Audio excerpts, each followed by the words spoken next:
A little update on my trip down to the lower 48 and back. I got wind today, so sorry about the noise. We almost never have wind here. So on the way down, the truck blew a heater hose, which is way back up underneath there. You got to pull the cab and drop the motor to get to it in Dawson Creek. So I ended up just bypassing it, made a loop back on the motor and got back on the road. I bought this trailer brand new.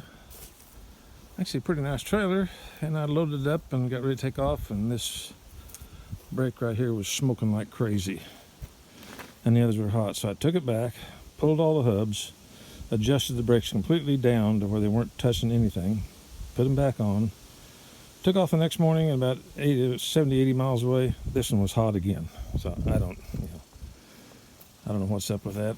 The last three trailers I bought, well, I had to work on them, all brand new trailers, and two of them was the brakes, the other one was the wiring. So everything rode good. Got to almost to Fort Nelson a couple of days ago, 3-4 days ago, I don't know, lost track now. And the forest fire, the road was closed, going up to like Toad River and that area. So I went back to Fort Nelson, or to Fort St. John, and got a room for the night. Watched it, got up the next morning, they said it was still closed. Next update 24 hours later, so I made the decision to go around and go up the Cassiar Highway, which added, I don't know how much, 2 days. But I checked it this morning and the road was still closed up there, so I guess that was the right choice on that. So. But all in all, didn't really have any problems other than the brakes on the trailer. Oh yeah, I did too. Forgot about this. This was a good one here. This strap I had taped right here, wadded up and taped. It came loose, somehow wrapped around this, jerked it off. Not only that, but then it flipped up underneath here somehow, or right back here. And see that it broke the wire on the brakes.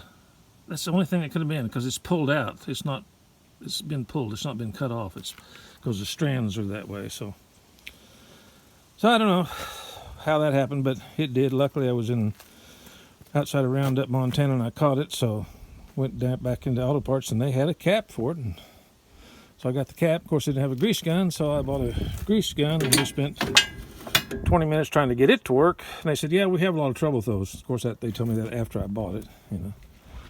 Oh yeah, and then on the way, while that brake over there was heating up, I called the people that made them, and I said, look, if I just cut the wire to this one brake, can I do that? And they said, yeah, you can do that. So I cut it. Then it didn't have wire on any brakes, or didn't have any brakes. Then it cut the wire for all 4 brakes. So normally this would be my 16th trip. I think I always carry wire connectors and stuff like that with me. Well, of course, this trip I didn't. So had to get in there and do some handy dandy wiring of some kind. I don't know what I did, but anyway, I got it back working. So that was kind of the trip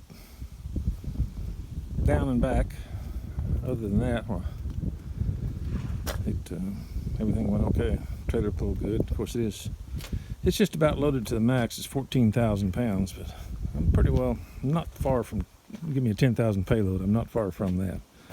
Maybe 500 pounds under would be all.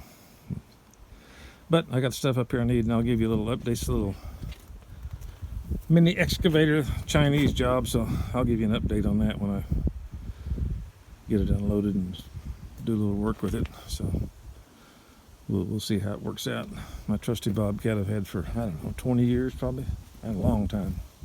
Just been a good rig. So no use sitting down there and not doing anything, so I brought it up here. I use it to move snow. I'll sell my little New Holland, get rid of it. I don't need 2 skid steers and an excavator. Well, actually, with the amount of land I've got, you kind of do need a lot of equipment. I've got 5 acres here, so man's got to have equipment for 5 acres. This sawmill there. Haven't decided if I'm going to sell that or put it together. I don't know yet. That's a log clamp, set of forks, bucket, 2 hydraulic augers. These fit on this up here somehow. Got them on auction, so I'm going to sell one of them. I don't need 2 of them. So anyway, other than burning a gazillion gallons of diesel coming up, man, burnt the fuel like crazy. I think I went through 8 jugs of death coming up. This thing, you watch the gauge move. Had that 100-gallon tank full, so when I got out in remote Yukon, I've used that to fill up instead of paying whatever it is, $7 a gallon or whatever. So I'll have to show you what this is. This is a clamp for making log furniture. I'll show you that when I get that all set up and ready to go. But anyway, made it back. It's good to be home. Been 12, 14, few 15-hour days, 7 days of driving to get back up here because of the road. So, but I'm here. I made it. So, all right, that'll do it for this video. Thank you for watching.